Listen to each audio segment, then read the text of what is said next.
తెలంగాణ తెచ్చుకున్నది నీళ్లు నిధులు నియామకాల కోసం. కానీ ఈ రోజు కాంగ్రెస్ ప్రభుత్వ పాలనలో అలాంటి పరిస్థితి లేదు. ఎన్నో అవకతవకలతో గ్రూప్ 1 ఎగ్జామ్స్ పెట్టి నిజమైన తెలంగాణ అభ్యర్థులకి అన్యాయం చేసిండ్రు.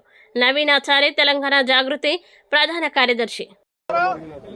గ్రూప్ 1 పరీక్షలో జరిగినటువంటి అవకతవకల్ని నిరసిస్తూ తెలంగాణ జాగృతి ఈ యొక్క అమరవీరులకు నివాళులు అర్పించి ఇక్కడ నిరసన దీక్షను ప్రారంభించింది. ఏ తెలంగాణ కోసం అయితే ఈ ప్రాంతం లోపల వేలాది మంది వీరులు తమ ప్రాణాలను బలిపెట్టిండ్రో, ఏ తెలంగాణ కోసం అయితే ఊరు వాడ ఒక్కటై అందరూ కూడా ధర్నాలు రాస్తారోకాలు చేసిండ్రో, ఏ తెలంగాణ కోసం అయితే పిల్ల పాప తల్లి ప్రతి ఒక్కరు కూడా ప్రతి ఇంటి నుంచి వచ్చి వంతులేసుకొని రిలే నిరాహార దీక్షలు చేసి ఒక ప్రతి గ్రామాన్ని కూడా యుద్ధ క్షేత్రంగా మార్చిండ్రో, ఆ తెలంగాణ ఇవాళ ప్రశ్నిస్తా ఉన్నది. తెచ్చుకున్న తెలంగాణ లోపల ఉద్యోగాలు ఎవరికి వచ్చినాయని ప్రశ్నిస్తా ఉన్నది. ఆ క్రమం లోపల ఏవైతే గ్రూప్ 1 లోపల అవకతవకలు జరిగినాయో వాటన్నిటిని సరిదిద్దుకోవాల్సిన అవసరం ఉన్నది.